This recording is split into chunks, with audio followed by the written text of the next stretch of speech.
Halo Sobat Genius, apa kabar? Jumpa lagi dengan Kak Fitri di Genius Online.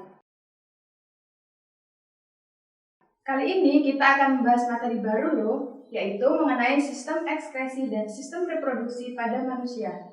Gak pada bosan kan belajar biologi? Yuk langsung saja kita simak materi berikut ini.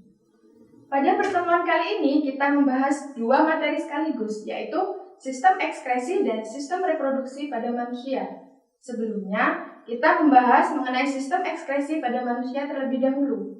Jadi, proses pembuangan zat sisa metabolisme pada tubuh disebut dengan sistem ekskresi.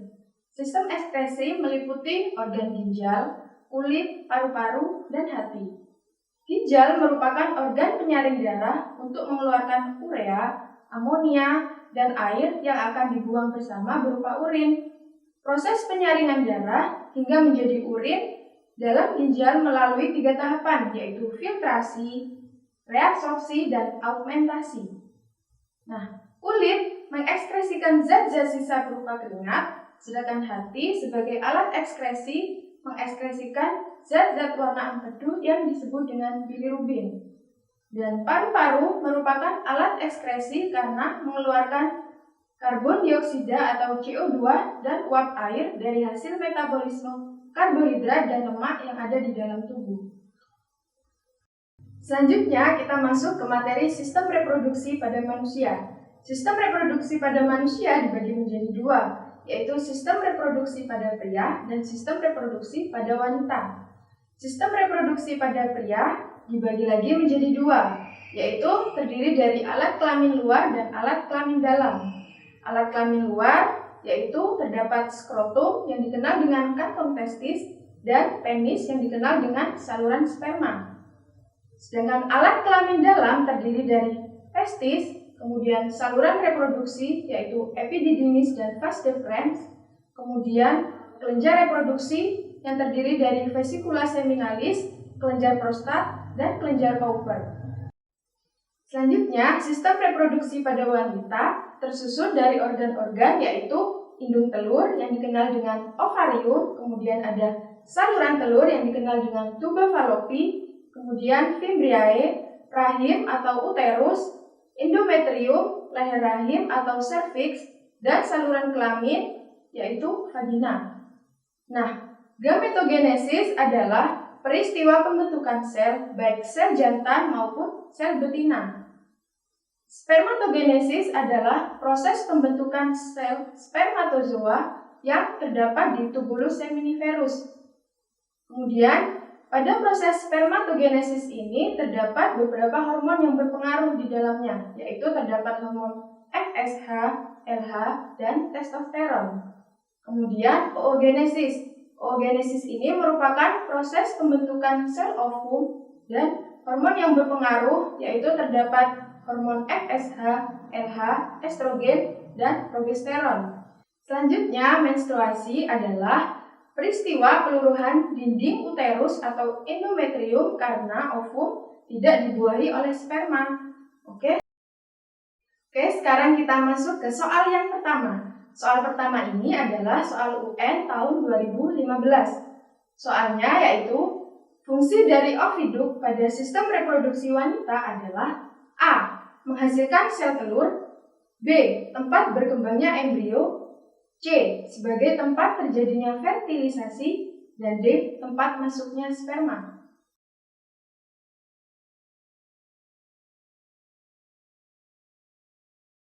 Jawabannya adalah yang C. Pembahasan.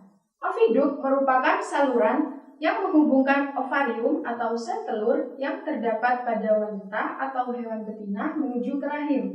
Oviduk memiliki beberapa fungsi. Yang pertama yaitu sebagai saluran sperma dan pembuahan pada sel telur. Pada saat sel telur atau ovum ini bergerak melewati tuba fallopi atau dikenal dengan oviduk, dan pada saat yang bersamaan sperma juga ikut masuk ke dalam saluran oviduk, maka di sanalah terjadi proses fertilisasi atau proses pembuahan.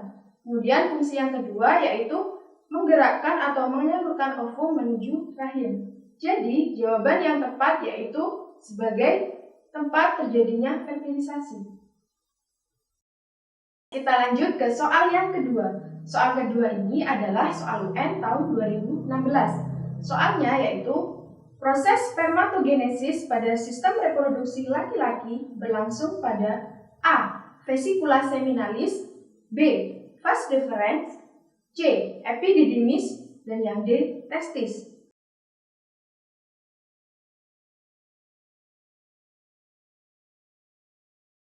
Jawabannya adalah yang D. Testis. Pembahasan. Proses spermatogenesis atau pembentukan sperma terjadi di dalam tubulus seminiferus testis. Proses ini dipengaruhi oleh keberadaan hormon testosteron. Ingat, spermatogenesis yang terjadi dalam testis akan menghasilkan 4 sperma yang fungsional untuk setiap pembelahan satu induk sperma atau dikenal dengan spermatogonium. Kita masuk ke soal yang ketiga. Soal ketiga ini adalah soal UN tahun 2015. Soalnya yaitu mengeluarkan keringat dari tubuh manusia bertujuan untuk A. Mengurangi air dalam tubuh, B. Mengurangi peranan paru-paru, yang C. Mengatur suhu tubuh, dan yang D. Mempercepat reabsorpsi air.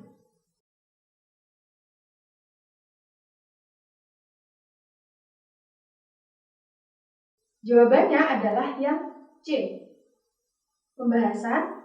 Tujuan pengeluaran keringat dari tubuh adalah untuk menyeimbangkan suhu tubuh pada manusia. Jadi jawaban yang tepat yaitu opsi C. Mengatur suhu tubuh. Soal yang keempat. Soal keempat ini adalah soal UN tahun 2017. Soalnya yaitu penyakit menular pada alat kelamin manusia yang disebabkan oleh bakteri Treponema pallidum disebut A. HIV, B. Gonore, C. Sifilis, dan D. Keputihan.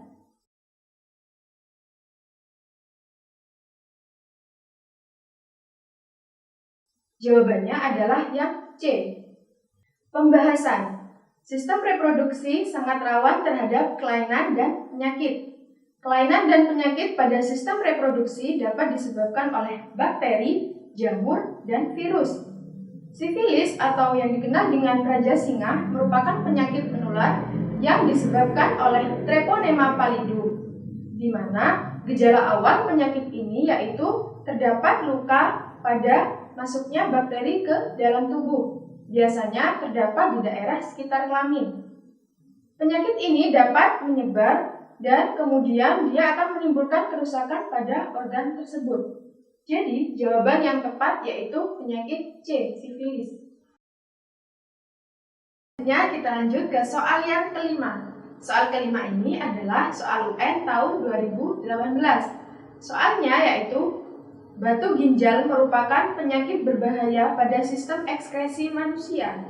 Salah satu cara yang dapat dilakukan untuk mencegah penyakit tersebut adalah A. Banyak mengonsumsi garam mineral, B. Banyak mengonsumsi minuman beralkohol, yang C. Banyak mengonsumsi makanan yang mengandung pewarna, dan yang D. Banyak mengonsumsi air putih.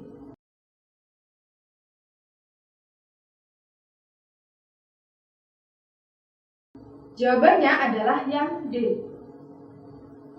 Pembahasan.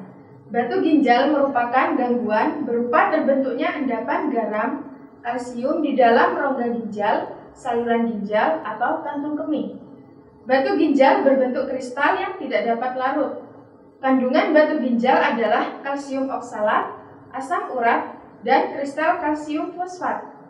Salah satu cara yang dapat dilakukan untuk mengantisipasi penyakit batu ginjal adalah dengan tidak terlalu banyak mengkonsumsi garam mineral dan banyak mengkonsumsi air putih sehingga tidak terbentuk endapan di dalam ginjal. Sehingga jawaban yang tepat yaitu opsi D, banyak mengkonsumsi air putih. Lanjut ke soal yang keenam. Soal keenam ini adalah soal prediksi UN tahun 2019. Soalnya yaitu seseorang mengalami sakit dengan ciri-ciri keluarnya cairan seperti nanah dari saluran kelamin, muncul rasa panas, dan sering buang air kecil.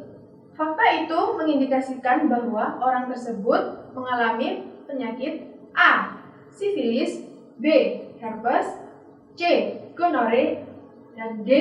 Keputihan.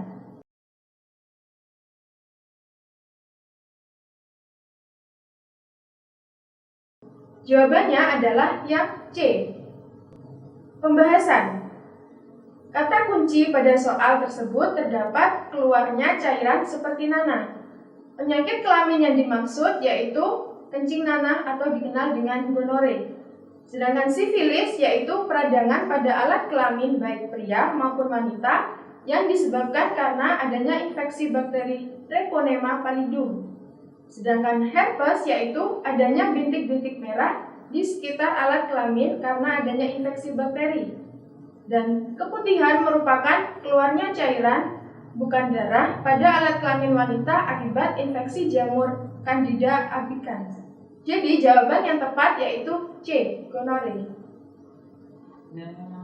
Oke, next kita lanjut ke soal yang ketujuh. Soalnya yaitu perhatikan data penyakit berikut ini. Pasangan penyakit dan cara mengatasi kelainan penyakit pada alat ekskresi adalah A. 1A, 2B, 3C, 4D. B.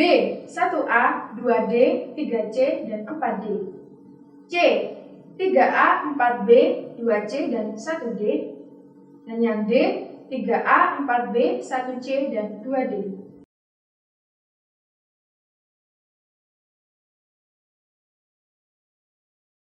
Jawabannya adalah yang D.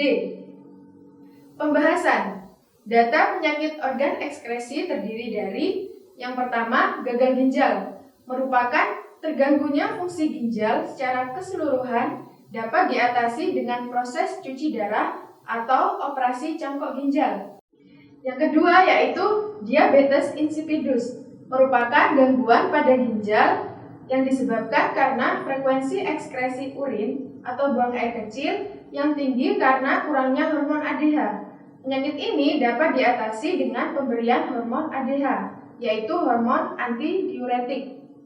Yang ketiga yaitu batu ginjal, merupakan gangguan pada ginjal dengan adanya endapan pada nefron sehingga menyumbat proses ekskresi urin.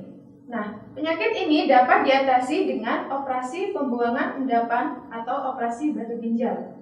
Yang keempat ada diabetes mellitus, merupakan kondisi di mana kandungan gula pada darah tinggi karena pankreas tidak mampu memproduksi hormon insulin.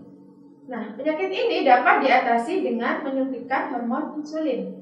Jadi, pasangan penyakit dan cara mengatasi kelainan penyakit tersebut, jawaban yang tepat yaitu yang D. 3A, 4B, 1C, dan 2D. Oke, next kita lanjut ke soal yang ke-8. Soalnya yaitu perhatikan data penyakit berikut ini. Yang pertama, gonore. Yang kedua, chlamydiasis. Yang ketiga, AIDS atau HIV. Yang keempat, sifilis. Penyakit pada sistem reproduksi yang disebabkan oleh bakteri adalah A. 1 dan 3, B. 1 dan 2, C. 2 dan 3, dan yang D. 2 dan 4.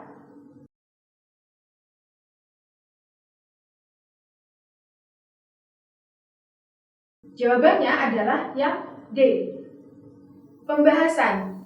Yang pertama, gonore yaitu adanya nanah yang bercampur dengan urin karena adanya infeksi bakteri Neisseria gonore yang menyerang lapisan dalam kandung kemih dan uretra.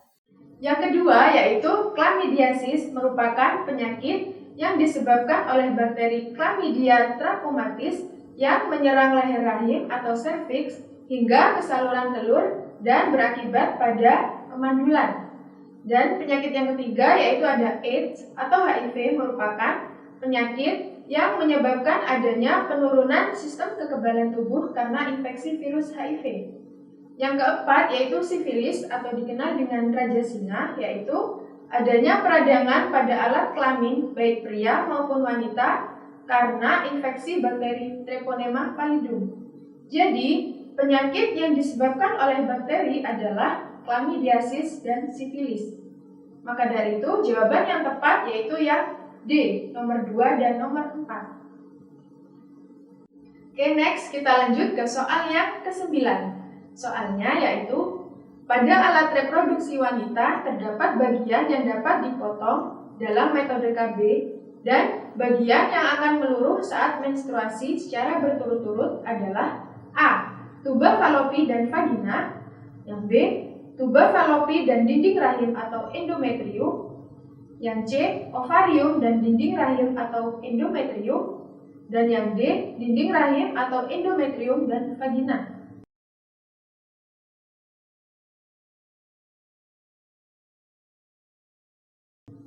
Jawabannya adalah yang B. Pembahasan. Dalam metode KB, bagian yang akan dipotong atau diikat untuk mencegah terjadinya fertilisasi atau pembuahan yaitu tuba falopi. Metode ini disebut dengan tubektomi. Sementara bagian yang akan meluruh saat menstruasi adalah dinding rahim atau endometrium. Proses peluruhan dinding endometrium ini terjadi karena tidak adanya proses pembuahan antara sel telur dengan sel sperma. Jadi, jawaban yang tepat adalah yang B, tuba falopi dan dinding rahim atau endometrium. Oke, kita masuk ke soal yang terakhir, yaitu soal ke-10. Soalnya adalah, proses yang terjadi pada ginjal adalah sebagai berikut. Yang pertama, penyaringan darah. Yang kedua, penyerapan kembali gula. Yang ketiga, reabsorpsi asam amino. Dan yang keempat, menampung urin sekunder. Proses yang terjadi pada tubulus contortus proximal ditunjukkan oleh nomor A. 1 dan 2, B. 1 dan 4, C. 2 dan 3, dan D. 3 dan 4.